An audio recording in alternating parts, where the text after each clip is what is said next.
Academic level से लेके competitive exam किसी भी एग्जाम की तैयारी करें, चाहे आपका मेंस एग्जाम है, चाहे आपका प्री एग्जाम है, सिंथेसिस से क्वेश्चन हर एग्जाम में पूछे ही जाते हैं और ये इन डेप्थ क्वेश्चंस होते हैं।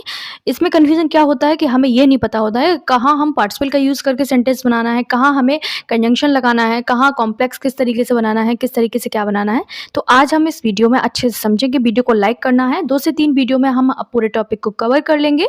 बस आपको वीडियो को लाइक करना है। इसका जो टीवी पीडीएफ है आपको टेलीग्राम पे मिल जाएगा। टेलीग्राम का लिंक डिस्क्रिप्शन बॉक्स में, उसको ज्वाइन कर लेना।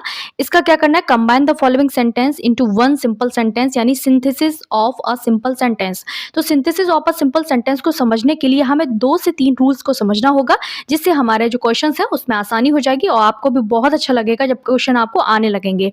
तो पहला तरीका होता है यूजिंग पार्टिसिपल। पार्टिसिपल का यूज करके हम सिंपल सेंटेंस को बनाते हैं।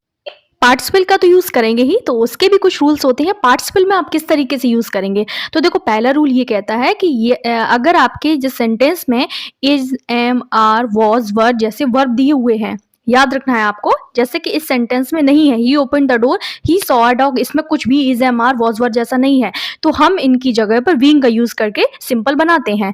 तो ये पहला रूल हो गया सिंपल बनाने का। हम 3 से 4 समझेंगे, इसी में हम सभी को कवर कर लेंगे। बी रूल क्या कहता है, रूल नंबर 2 क्या कहता है, अगर सेंटेंस में एक्शन में फास्टनेस हो, यानी कि एक एक्शन के बाद में दूसरा एक्शन जल्दी से हुआ हो, तो हम वर्ब को पार्टिसिपल की तरह यूज करके अपने सेंटेंस को सिंपल बनाते हैं। अभी हम इसको समझेंगे, एग्जाम्पल से समझेंगे, अपने क्वेश्चंस को सॉल्व करेंगे। बिल्कुल परेशान होने की जरूरत नहीं है। ये थोड़े थोड़े रूल मैं इसलिए बता रही हूँ कि आपको तभी करना भी आएगा। सब मैं आपको क्वेश्चन करा दूं और एक्सप्लेन कर दूं, उससे कुछ फायदा होने वाला नहीं है। तो एक्शन में फास्टनेस हो, यानी एक काम के बाद दूसरा तुरंत हुआ हो, तो हम वर्ब को पार्टिसिपल की तरह यूज करते हैं। सी हमारा क्या कहता है, रूल नंबर सी हमारा ये कहता है कि अगर आपका जो एक्शन है उसमें फास्टनेस ना हो, यानी कि वो काम धीरे धीरे हुआ हो, एक के बाद बहुत देर बाद हुआ है वो काम, दूसरा वाला फास्टनेस ना होने पर हम हैविंग प्लस V3 का यूज करके अपने सेंटेंस को बनाते हैं। हम इनको भी अभी एग्जांपल से समझेंगे। जैसे I took my lunch, I went to office, तो यहाँ पर 2 अलग अलग काम है, कोई जल्दबाजी वाला काम नहीं है। Having taken my lunch, I went to office, इस तरीके से इसको हम बनाएंगे। ठीक है, तो पहले हम आते हैं अपने फर्स्ट क्वेश्चन पे। He open the door, he saw a dog, उसने जैसे ही गेट खोला उसने एक कुत्ते को देखा। तो एक्शन में फास्टनेस है, गेट खोला, कुत्ता दिखा, तो हम बी रूल को अप्लाई करेंगे, यानी वर्ब को पार्टिसिपल की तरह यूज करके हम अपने सेंटेंस को बना लेंगे। अब वर्ब को पार्टिसिपल की तरह कैसे बनाएंगे, जैसे दोनों का सब्जेक्ट सेम है, यानी ही है, पहला एक्शन ओपन द डोर हुआ है, दूसरा एक्शन सॉ अ डॉग है। सिंपल सेंटेंस बनाने के लिए ओपनिंग यानी वर्ब में आईएनजी यूज हम करेंगे, और ये यहाँ पर एडजेक्टिव की तरह काम करेगा। याद रखना है, opening the door, he saw a dog, यहाँ ओपनिंग फ्रेज है और मेन वर्ब हमारा सॉ है, जो कि सिंपल सेंटेंस की पहचान होती है। एक ही फाइनाइट वर्ब वहां पर होना चाहिए, तभी हमारा वो सिंपल सेंटेंस होता है। बाकी का ऑप्शन गलत क्यों है, ए में एंड लगा है, ये कंपाउंड हो गया, एंड सी में मीनिंग गलत है, एंड डी में क्या है, बिकॉज लगा, इसका मतलब ये कॉम्प्लेक्स है। जब सेम सब्जेक्ट हो और 2 एक्शन यूज हो और दोनों में फर्क ना हो, एक के बाद तुरंत दूसरा हुआ हो, तो वहां पर हम अपनी एक पहली वाली वर्ब को, जो काम पहले हुआ है, उसको हम पार्टिसिपल की तरह यूज करके अपने सेंटेंस को बना लेते हैं। समझ आ गया, इसका क्या बनेगा, opening the door, he saw a dog. Opening the door एक फ्रेज है, बाकी सॉ हमारा मेन वर्ब है। आई होप समझ आ गया होगा। नेक्स्ट देखते हैं, क्वेश्चन नंबर 2 है। तो कितना आसान है, थोड़े से रूल्स को रिवाइज किया और अपने आप सारे क्वेश्चन सॉल्व हो जाएंगे। सेकंड क्वेश्चन है, ही finished his work, he went home, एक के बाद दूसरा काम हुआ है, उसने काम फिनिश किया और वो घर पे चला गया। सब्जेक्ट सेम है तभी ये रूल अप्लाई होगा, याद रखना आपको। सब्जेक्ट सेम नहीं है तो हम दूसरा रूल को अप्लाई करेंगे। यहाँ पर ही दोनों काम कर रहा है, पहले काम फिनिश हुआ है, फिर वो घर पे गया है, इसलिए हम पार्टिसिपल यूज करेंगे। Finishing his work, he went home, main verb यहाँ पर वेंट है और फिनिशिंग यहाँ पे एक फ्रेज की तरह काम कर रहा है। ठीक है, तो ए वाला ऑप्शन गलत हो जाएगा क्योंकि वो कंपाउंड हो गया, बिकॉज वाला कॉम्प्लेक्स हो गया, और डी वाला मीनिंग गलत है। जब पहला काम कंप्लीट हो जाए तो वहां पर हम फिनिशिंग या फिर कंप्लीटिंग प्लस ऑब्जेक्ट का यूज करते हैं। आई होप समझ आ गया होगा। नेक्स्ट देखते हैं, क्वेश्चन नंबर 3 है, he saw snake, he ran away. देखो एक काम के बाद दूसरा काम हुआ होगा, यानी एक्शन में क्या फास्टनेस है, तत्परता दिखाई जा रही है, तो यहाँ पर भी वही रूल अप्लाई होगा जो हमने पहले वाले 2 में अप्लाई किया था। एक्शन में फास्टनेस है तो वही हम करेंगे। पहली वाली जो वर्ब है उसको हम पार्टिसिपल की तरह यूज करेंगे। Seeing a snake, he ran away, सांप को देखते ही वह भाग गया, इस तरीके से। नेक्स्ट है, अब ये थोड़ा सा चेंज हुआ है, he was tired he sat down. यहाँ पर was were is am are वाला रूल अप्लाई होगा। अभी हमने समझा था किस तरीके से अप्लाई होगा, देखा था किसमें था, is am are was were हो तो इनको हम बीइंग में चेंज कर देते हैं। अब किस तरीके से होगा, पहले ये वाला देख लो यहाँ पर। तो यहाँ हो जाएगा being tired he sat down. Being tired is am are was were है तभी विंग लगेगा, याद रखना।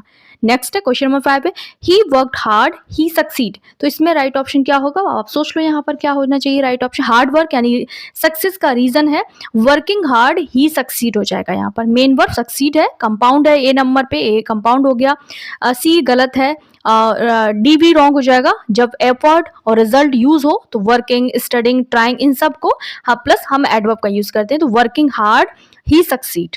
ठीक है, नेक्स्ट देखते हैं। अब हमारे रूल चेंज हो जाएंगे क्योंकि अब हमें क्या करना है, कंपाउंड में चेंज करना है। और कंपाउंड को चेंज किस तरीके से करते हैं, हम फैन वॉइस की मदद से अपने सेंटेंसेस को कंपाउंड बनाएंगे। फैन वॉइस ये ट्रिक होती है, इनके कंजंक्शन याद कर लो। एफ से बनेगा फॉर, ए से बनेगा एंड, एन से बनेगा नॉर, बी से बनेगा क्या बनेगा, बट बनेगा, ओ से बनेगा और, ओ से बाई से बनेगा येट, एस से बनेगा सो। 2 से 3 क्वेश्चन में हम बाकी के भी जो तरीके सिंपल से सिंपल बनाए जाते हैं उनको भी देख लेंगे। अभी एक साथ दे देंगे तो आपको शायद कंफ्यूजन हो सकता है, इसलिए हम धीरे धीरे करके उनको सीखेंगे। तो आज हमने देखा था, आप थोड़ा कंपाउंड देख लेते हैं। ही वर्कड हार्ड ही सक्सीड, तो इसमें राइट ऑप्शन क्या होगा, दोनों सेंटेंस से इंडिपेंडेंट है। याद रखना कंपाउंड में दोनों इंडिपेंडेंट होते हैं, दोनों में अपना सब्जेक्ट प्लस वर्ब है, इसलिए एंड का यूज हम कर सकते हैं। यहाँ पर क्या कर सकते हैं, हम एंड का यूज कर सकते हैं जब दो एक्शन ऐड हो रहे हो तो यूज एंड। नेक्स्ट देखते हैं क्वेश्चन नंबर 7 है, he ran fast he miss the train. तो इसमें राइट ऑप्शन क्या होगा, वह तेज भागा और उसने ट्रेन मिस कर दी। फास्ट रन किया, एक्सपेक्टेड ट्रेन मिलती लेकिन ट्रेन मिस हो गई, ऑपोजिट आइडिया है, इसलिए हम क्या यूज करेंगे, ऑपोजिट आइडिया को बताने के लिए हम वर्ड का यूज करते हैं। ठीक है, ऑपोजिट आइडिया को बताने के लिए हम क्या यूज करते हैं, हम वर्ड का यूज करते हैं। एक क्वेश्चन आपके लिए होमवर्क है जिसका आंसर ये आप लोग मुझे कमेंट करके देंगे कि इसमें राइट ऑप्शन क्या होगा। तो यहाँ पर राइट ऑप्शन क्या होगा 7 में, he ran fast but miss the train. Result और कंट्रास्ट बताने के लिए क्वेश्चन नंबर 7 है, he is poor he is honest. वो क्या है, गरीब है और ईमानदार है। ये क्या है, दोनों क्या है, या एक्सपेक्टेड डिसऑनेस्ट, पुअर होना क्या हो जाएगा यहाँ पर, लेकिन ऑनेस्ट भी है, ऑपोजिट आइडिया है। तो हम क्या यूज कर सकते हैं, हम यहाँ पर कंट्रास्ट दिखाने के लिए वर्ड का भी यूज कर सकते हैं एंड येट का भी हो जाता है। वो गरीब है फिर भी वो ईमानदार है, इस तरीके से। He tried hard he failed, इसमें क्या राइट ऑप्शन होगा, आप सोच लो। He tried hard but he failed, यहाँ पर भी वर्ड का यूज होगा। यहाँ पर एफर्ट प्लस फेलियर दिखाने के लिए हम क्या यूज करेंगे, हम वर्ड का यूज करेंगे। नेक्स्ट है question number 10, he was ill he went to school. तो यहाँ राइट ऑप्शन क्या होगा, वह बीमार था, बीमार होने पर भी वह स्कूल उसको जाना चाहिए, इस तरीके से बात हो रही है। तो हम यहाँ पर अनएक्सपेक्टेड एक्शन के लिए हम बट का यूज करेंगे। यहाँ पर हो जाएगा क्या हो जाएगा, he was ill but he went to school हो जाएगा, बी हो जाएगा, he was ill but he went to. But वाले मैंने इसलिए लिए क्योंकि एग्जाम में बहुत ज्यादा पूछे जाते हैं। अब क्या करना है, combine the following sentence into one complex बनाना है। कॉम्प्लेक्स का मतलब होता है एक इंडिपेंडेंट एक डिपेंडेंट क्लॉज होनी चाहिए। Complex sentence main clause plus subordinate clause होता है, कॉमन कंजंक्शन होते हैं, जैसे वर्ड्स होते हैं बिकॉज, दो, एज, इफ, व्हेन का यूज करके हम इनको बना देते हैं। तो सबसे पहले हम थोड़ा इनको समझ लेंगे कौन कौन से कंजंक्शन होते हैं जिनका यूज करके हम कॉम्प्लेक्स सेंटेंस बनाते हैं।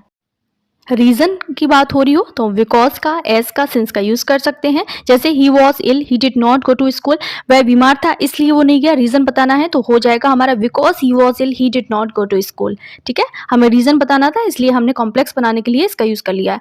अब कॉम्प्लेक्स और कौन कौन से तरीके से मतलब कंट्रास्ट दिखाने के लिए हम क्या क्या यूज करते हैं, हम वो भी देख लेते हैं। रीजन दिखाने के लिए हमने देख लिया है, क्योंकि रीजन दिखाना था, बीमार था इसलिए नहीं गया तो हमने बिकॉज का यूज किया।